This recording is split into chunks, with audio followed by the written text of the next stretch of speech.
ಕಾರ್ಕಳದ BJP ಮಂಡಲ ವತಿಯಿಂದ ಪ್ರತಿಭಟನೆ ನಡೆದಿದೆ.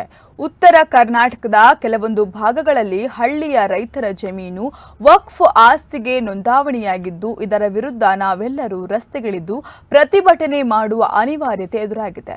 ಇದೀಗ ಉತ್ತರ ಕರ್ನಾಟಕದಲ್ಲಿ ರೈತರ ಜಮೀನು, ಮಠ ಮಂದಿರದ ಸ್ಥಳಗಳು ವಕ್ಫ್ ಬೋರ್ಡ್ಗೆ ನೋಂದಾವಣಿಯಾಗಿದೆ ಎಂಬ ವಿಚಾರವನ್ನು ನಾವು ನೋಡುತ್ತಿದ್ದೇವೆ. ನಾಳೆ ನಾಡಿದ್ದು ನಮ್ಮ ಜಿಲ್ಲೆ, ನಮ್ಮ ತಾಲೂಕಿನಲ್ಲೂ ಈ ಬೆಳವಣಿಗೆ ನಡೆಯಬಹುದು ಎಂದು ಕಾರ್ಕಳ ಬಿಜೆಪಿ ಮಂಡಲ ಅಧ್ಯಕ್ಷ ನವೀನ್ ನಾಯಕ್ ಆತಂಕ ವ್ಯಕ್ತಪಡಿಸಿದ್ದಾರೆ.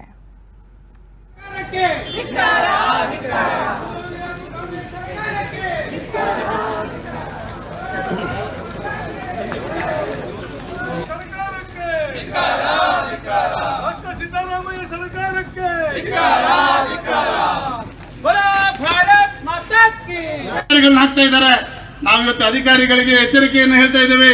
ಅಧಿಕಾರ ಸರ್ಕಾರ ಯಾವತ್ತೂ ಒಂದೇ ಇರುವುದಿಲ್ಲ, ಬದಲಾಗ್ತದೆ. ಆದ್ರೆ ನೀವು ಯಾವತ್ತೂ ಕೂಡ ಸರ್ಕಾರದ ಚೇಲಗಳಾಗಿ ವರ್ತಿಸಬೇಡಿ, ಸರ್ಕಾರದ ಇದ್ರಾಗಿ ವರ್ತಿಸಬೇಡಿ. ನೀವು ಅವರ ಪರವಾಗಿ ಕೆಲಸವನ್ನ ಮಾಡಬೇಡಿ. ಸಾರ್ವಜನಿಕ ಹಿತಾಸಕ್ತಿಯನ್ನು ಬದಿಗೊತ್ತಿ ನೀವು ಯಾವುದೇ ಕಾಂಗ್ರೆಸ್ ಸರ್ಕಾರದ ಚೇಲಗಳಾಗಿ ಕೆಲಸ ಮಾಡಿದ್ರೆ ಖಂಡಿತವಾಗಿ ಮುಂದಿನ ದಿನಗಳಲ್ಲಿ ಇದರ ಪರಿಣಾಮವನ್ನು ಖಂಡಿತವಾಗಿ ಎದುರಿಸ್ತೀನಿ ಅಂತ ಹೇಳುವ ವಿಚಾರ ಸಂದರ್ಭದಲ್ಲಿ ಹೇಳ್ತಾ ಇದ್ದೇನೆ. ಒಂದು ವರ್ಷದಿಂದ ಆಳ್ವಿಕೆಯನ್ನು ಮಾಡ್ತಾ ಇದೆ. ಒಂದೂವರೆ ವರ್ಷದಿಂದ ಕಾಂಗ್ರೆಸ್ ಸರ್ಕಾರ ಬಡವರಿಗೆ ಅಂತ ಹೇಳುವಂತ ನೂರಾರು ರೇಷನ್ ಕಾರ್ಡ್ಗಳನ್ನ ನಮ್ಮ ಸರ್ಕಾರ ಇರುವಾಗ ಕೊಟ್ಟಿತ್ತು. BPL ರೇಷನ್ ಕಾರ್ಡ್ಗಳನ್ನ ರಿಜಿಸ್ಟ್ರೇಷನ್ ಮಾಡಿತ್ತು. ಯಾವುದೇ ಕಷ್ಟದ ಸಂದರ್ಭಗಳಲ್ಲಿ ಮಕ್ಕಳಿಗೆ ಎಜುಕೇಶನ್ಗೆ ಅಥವಾ ಅವರ ಆರೋಗ್ಯ ಸಮಸ್ಯೆ ಇದ್ದಾಗ ಈ BPL ರೇಷನ್ ಕಾರ್ಡ್ಗಳು ತುಂಬಾ ಉಪಯೋಗಕ್ಕೆ ಬರ್ತಾ ಇತ್ತು. ಇವತ್ತು ಕೇಂದ್ರ ಸರ್ಕಾರದ ಆಯುಷ್ಮಾನ್ ಯೋಜನೆಗೆ BPL ಕಾರ್ಡ್ ಇದ್ರೆ 5 ಲಕ್ಷದಷ್ಟು ಹಣ ಇವತ್ತು ಅವರಿಲ್ಲ. ಆದ್ರೂ ಕೂಡ ಇನ್ಕಮ್ ಟ್ಯಾಕ್ಸ್ ಫೈಲ್ ಮಾಡುವಂತ ಅಗತ್ಯತೆ ಇರ್ತದೆ.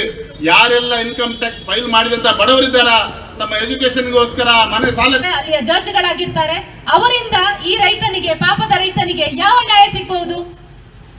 ಇದು ನಮ್ಮ ವ್ಯವಸ್ಥೆ, ಇದು ನಮ್ಮ ಜಾತ್ಯತೀತ ರಾಷ್ಟ್ರದಲ್ಲಿ ನಡೀತಾ ಇರುವಂತಹ ವ್ಯವಸ್ಥೆ. ಇದರ ಬಗ್ಗೆ ಡಿಟೇಲ್ ಆಗಿ ಈಗಾಗಲೇ ಹೇಳಿದ್ರು ನವೀನ್ ನಾಯಕ್. ಅನ್ವರ್ ಮಾನಿಪಾಡಿ ಅವರು ಬಹಳಷ್ಟು ವಿಚಾರವನ್ನ ಹೇಳಿದ್ದಾರೆ, ಸರ್ಕಾರದ ಗಮನಕ್ಕೆ ತಂದಿದ್ದಾರೆ. ಸ್ಥಾನದಲ್ಲಿ ಕೂತ್ಕೊಳ್ಳಿಕ್ಕೆ ಅವರು ರಾಜೀನಾಮೆ ಕೊಡಬೇಕು. ವಕ್ಫ್ ಮಂಡಳಿಯನ್ನ ಬರ್ಖಾಸ್ತುಗೊಳಿಸುವವರೆಗೆ ನಮ್ಮ ಪ್ರತಿಭಟನೆ ಮುಂದುವರಿಯುತ್ತದೆ ಅಂತ ಹೇಳ್ತಾ ನನ್ನ ಉತ್ತರ ಪ್ರದೇಶದಲ್ಲಿ 2 SDPI ಕಾರ್ಯಕರ್ತರನ್ನು ಬಂಧಿಸ್ತಾರೆ.